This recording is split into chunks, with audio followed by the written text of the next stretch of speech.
حدیث بات آتا ہے جس کا مفہوم ہے کہ روزانہ سارے جسم کے اعضاء اس زبان سے پناہ مانگتے ہیں یہ زبان تو ہمارے بارے میں اللہ سے ڈرتی رہی ہو، اگر تو ٹھیک رہی تو ہم بھی ٹھیک رہیں گے، اور اگر تو بگڑ گئی تو ہم بھی بگڑ جائیں گے۔ جسے حضرت ابوبکر صدیق رضی اللہ تعالی عنہ ایک مرتبہ بیٹھے ہوئے زبان کو نکال کے مروڑ رہے تھے، اتنے حضرت عمر رضی اللہ عنہ گزرے کہ اے نائب رسول یہ کیا کر رہے ہو؟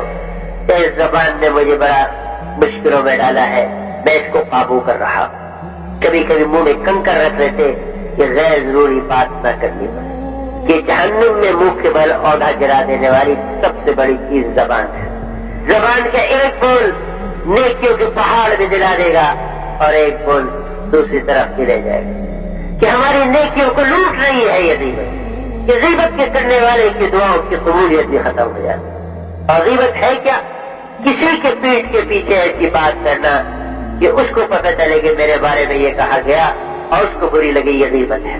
پوچھنے والے نے کہا کہ اگر وہ بات اس کے اندر موجود ہے، کہا تبھی تو غیبت ہے، اگر موجود نہیں ہوتی پھر تو بہتان۔ اور آدمی اس غیبت کے اوپر اظہار حقیقت کا پردہ ڈالتا ہے کہ نہیں، اور بات کیا کہتے یہ غیبت تھوڑی کر رہا ہوں، یہ تو میں اس کے منہ پہ بھی کہہ سکتا ہوں۔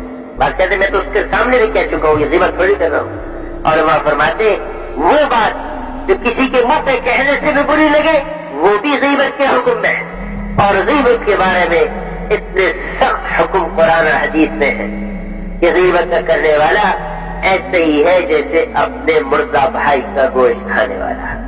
اس لیے اس سے آدمی بچے۔ حضور صلی اللہ علیہ وسلم مجھے معراج میں دکھائی گئی چیزیں جنت اور جہنم کی، تو آپ نے کچھ لوگوں کو دیکھا کہ ان کے تانبے کے ناخن ہیں اور اپنے چہرے کا گوشت اور سینے کا گوشت نوچ نوچ کے پھینک رہے۔ پوچھا یہ کون ہے؟ یہ وہ ہے جو دوسروں کی غیبت کیا کرتے تھے۔ ایک جگہ آتا ہے کہ جنت میں جانے کے لیے ایک پل پہ سے گزرنا پڑتا ہے، اور یہ پل جہنم پہ سے گزرتا ہے۔ جو نیک اور صالح ہوں گے تو کون سی بجلی کی طرح جنت میں چلے جائیں گے، اور جو گنہگار ہوں گے کھینچ کھینچ کے جہنم میں ڈالا جائے گا۔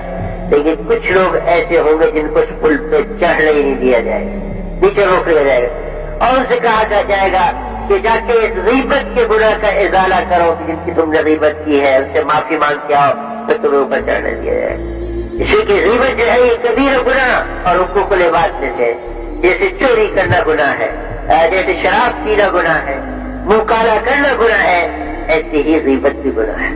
بلکہ اس سے سخت گناہ ہے کہ منہ کالا کر کے شراب پی کے کسی وقت خیال آ جائے اور آدمی توبہ کر لے تو اس کے گناہ معاف ہو جاتے۔ لیکن غیبت تو معافی نہیں ہوتی جب تک کہ اس سے معافی نہ مانگی جائے جس کی غیبت، جب تک کہ اس